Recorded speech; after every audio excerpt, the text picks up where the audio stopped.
Hello, আসসালামু আলাইকুম। প্রতিদিন সকালে ঘুম থেকে উঠেই শরীর ব্যথায় ভেঙে পড়েন। ক্লান্তি যেন পিছুই ছাড়ে না অথচ সব টেস্টই নরমাল। এমন অবস্থায় আপনি ভুগছেন ফাইব্রোমায়ালজিয়াতে। হয়তো জেনেই উঠেননি। আজকে আমরা জানবো এই রহস্যময় অসুখ সম্পর্কে। এই রোগের আরেকটা বাংলা নাম হলো সর্বাঙ্গে ব্যথা। ওষুধ দিব কথা। ভিডিওটা দেখতে থাকুন।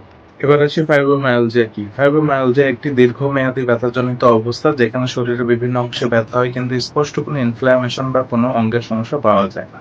এর সাথে থাকে ক্লান্তি, ঘুমের সমস্যা, মনোসংযোগের অসুবিধা। এটা আসলে ব্রেইনে ব্যথা বুঝে নেয়ার একটি প্রক্রিয়ার অস্বাভাবিকতা এবং এই রোগে অনেকেই ভুগে থাকেন দীর্ঘদিন ব্যথার ওষুধ খাচ্ছেন কিন্তু তারপরেও ব্যথা নিরাময় হচ্ছে না। চিকিৎসককে দেখাচ্ছেন, ফলো আপ করছেন, তারপরেও ব্যথা থেকেই যাচ্ছে। পরবর্তীতে চিকিৎসকের সমস্যা হচ্ছে, চিকিৎসকের দ্বারা রোগ ভালো হচ্ছে না, ওষুধ খেয়ে রোগ ভালো হচ্ছে। এ ধরনের নানা বিস্তর আ অভিযোগ আমাদের থেকেই থাকে। কিন্তু এটা আসলে একটা আ অন্যরকম মনস্তাত্ত্বিক অসুখ। আ এর মাধ্যমে আমরা ফাইব্রোমায়ালজিয়া সাধারণত ডায়াগনোসিস করি।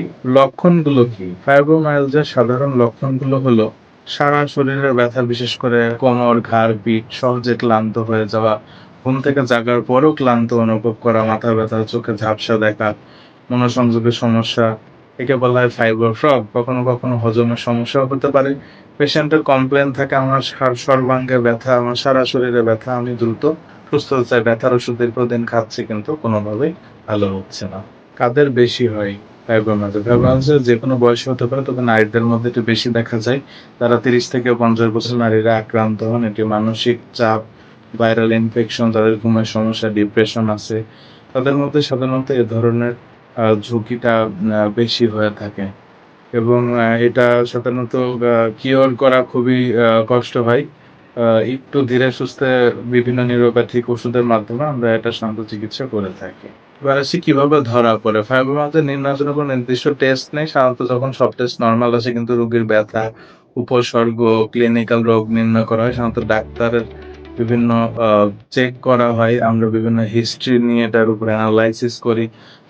দেন এই সমস্যাগুলো আমরা সাধারণত পেয়ে থাকি। চিকিৎসা আসলে কি, এই রোগের কোনো নিরাময় নেই। তবে উপসর্গ নিয়ন্ত্রণ করা যায়। নিয়মিত ব্যায়াম করা, ঘুম ঠিক রাখা, মানসিক চাপ কমানো, বিভিন্ন পেইন রিলিভার, অ্যান্টি ডিপ্রেসেন্ট ওষুধ, নিউরোপ্যাথিক ওষুধ এগুলো আমরা সাধারণত দিয়ে থাকি। পেশেন্ট ধীরে, ধীরে মানসিকভাবে সুস্থ হয়ে গেলে এই সম্ভাবনাটা অনেকটা কমে আসে।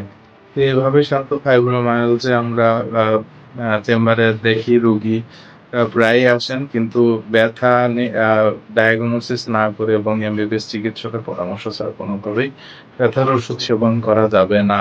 সবসময় মনে রাখতে হবে ব্যথার ওষুধের আমাদের শরীরের যে ভাইটাল অর্গান আছে লিভার, কিডনি, হার্ট, এগুলোর একটি পার্শ্ব প্রতিক্রিয়া আছে এর উপরে এবং প্রত্যেকটা ওষুধের একটা সাইড ইফেক্ট অবশ্যই আছে। সুতরাং দেখে শুনে ওষুধ খেতে হবে। চিকিৎসকের পরামর্শ মতেই আপনাকে চলতে হবে। এর কোনো বিকল্প নেই। ফাইব্রোমায়ালজিয়া রোগীদের ব্যথা সত্যি এটি মন গড়ে না। তবে সঠিক সচেতনতা, সহানুভূতি রোগীর আবার স্বাভাবিক জীবনে ফিরে আসতে পারেন। এমন পরিচিত যদি কেউ এই সমস্যায় ভুগে থাকেন, দয়া করে চিকিৎসকের শরণাপন্ন হন। চিকিৎসা নিন, সুস্থ থাকুন, সুন্দর থাকুন।